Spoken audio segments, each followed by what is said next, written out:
Salah satu goal saya adalah menikmati hidup, dan untuk menikmati hidup tuh harus sehat ternyata. Jadi kalau nggak sehat itu nggak bisa menikmati hidup gitu. Kayak kemarin saya kaget ketika cek usia saya baru 35, tapi usia sel saya udah 45 gitu. Untung saya nemu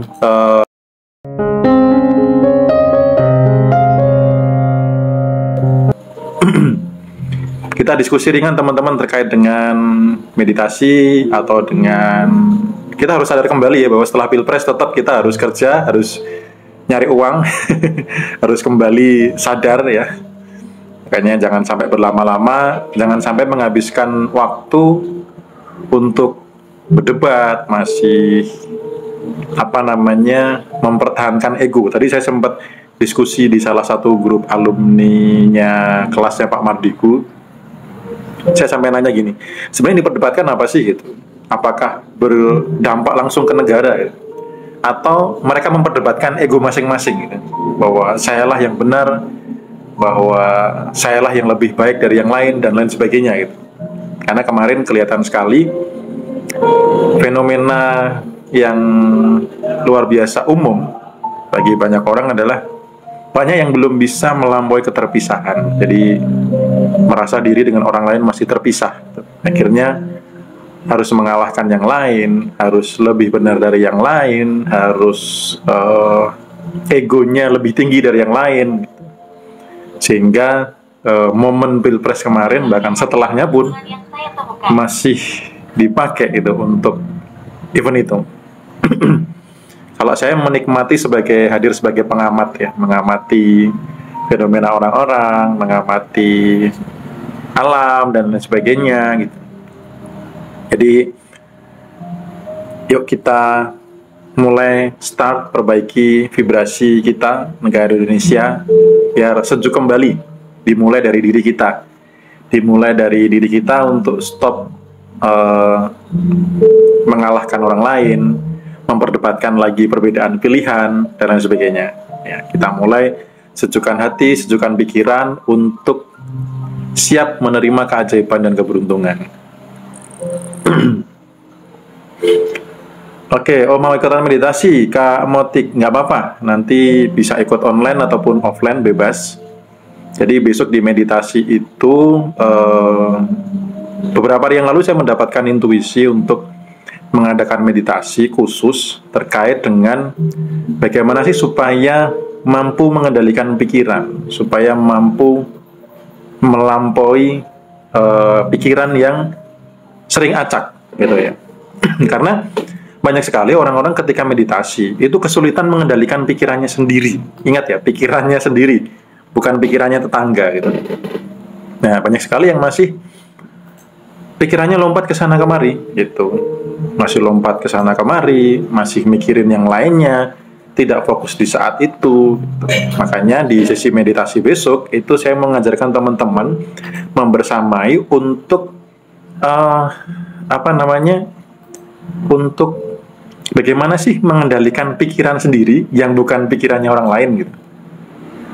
Karena banyak yang dari evaluasi 2 meditasi sebelumnya, banyak yang menyampaikan masih pikirannya lompat ke sana kemari, masih belum bisa fokus. Nah, keuntungannya adalah kalau teman-teman besok di momen meditasi itu mampu menguasai pikiran dalam kondisi meditasi, nanti setelah itu bisa untuk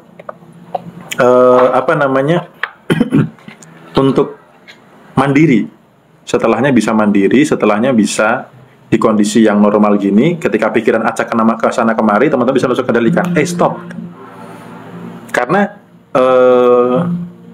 kecenderungan seseorang adalah lebih suka, lebih sering, lebih cenderung memikirkan hal-hal yang tidak dimau dibandingkan hal-hal yang dimau. Nggak mau utangnya banyak, tapi mikirin nanti kalau utangnya nambah gimana. Nggak mau gagal, tapi mikirin kalau gagal gimana. Nggak mau bangkrut, nanti kalau bangkrut gimana. Nggak mau telat jatuh tempo, tapi nanti kalau telat jatuh tempo gimana. Jadi banyak sekali orang yang dalam tanda kutip menderita karena kurang mampu menguasai pikiran yang itu sebenarnya belum nyata gitu. Tetapi itu banyak sekali orang-orang yang menderita akibat dari kurangnya kemampuan mengendalikan pikirannya sendiri. Sehingga ketika pikiran lompat ke depan, lompat ke masa future, ya, ke masa depan yang negatif, itu tubuh langsung ngedrop, langsung pikiran langsung ngedrop, langsung lemes, bisa asam lambung dan lain sebagainya. Gitu. Banyak yang berdebat. Tuh, sehubungan dengan Pilpres kemarin itu masih banyak yang vibrasinya belum baik, belum pulih, sehingga cuaca di Indonesia, kemudian hawa-hawanya itu ngerasain nggak teman-teman? Beda ya gitu. Teman-teman yang paham vibrasi, yang sudah praktisi pasti bisa merasakan, iya ya. Akhir-akhir ini kok kayaknya ada sesuatu hal yang nggak enak gitu. Om Bimo mau tanya, ada garam khususkah untuk mandi air garam? Sebenarnya tidak ada sih, gitu. Tetapi garamnya sebaiknya yang natural ya. Kalau yang paling natural itu yang garam krosok. Kalau garam dapur tidak semua orang itu cocok, ya. Garam dapur tidak semua orang cocok. Kalau garam krosok itu rata-rata oke, karena belum ada campuran. Atau garam spa juga oke. Nah, terkait dengan energi garam, teman-teman itu bisa mentransfer energi, bisa mendoakan garamnya, tidak harus orang lain, tidak harus saya gitu ya. Jadi energi garam itu bisa dikasih energi gitu, tidak harus orang lain, karena teman-teman itu juga sakti kok, teman-teman tuh juga punya energi kok.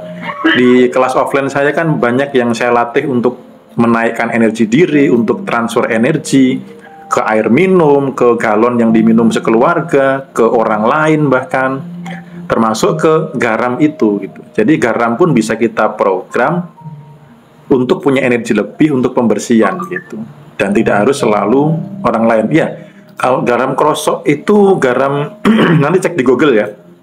Garam krosok itu kalau di desa-desa, di kampung-kampung buat ini ngasih minum apa namanya sapi. Buat ngasih minum sapi, lembu biasanya. Itu Kakak Samsul, ya, kabar semakin baik, semakin sehat ya, karena 2024 ini salah satu goal saya adalah menikmati hidup, dan untuk menikmati hidup tuh harus sehat ternyata. Jadi kalau nggak sehat itu nggak bisa menikmati hidup gitu. Karena kemarin saya kaget ketika cek usia sel saya baru 35, tapi usia sel saya udah 45 gitu. Untung saya nemu mesin hydro ini keren banget. Jadi bisa memudahkan usia sel. Kemarin saya cek sudah di angka 39. Nanti goalsnya bisa sampai di bawah 30, karena usia itu yang terpenting sebenarnya usia tubuh, usia sel, bukan usia tanggal lahir ya. Teman-teman tahu Cristiano Ronaldo ya, itu kan usianya udah 39 tahun, tapi usia selnya tuh masih 20-an tahun dia. Makanya larinya masih kayak gitu, sehatnya masih kayak gitu, mudanya masih kayak gitu ya. Oke, lanjut dulu ke kita bahas meditasi dulu ya. Nanti biar teman-teman paham ininya, apa namanya, benang merahnya, supaya bisa untuk kehidupan sehari lainnya. Contoh kayak gimana biar apa namanya, biar bisa, contoh nih pertanyaan.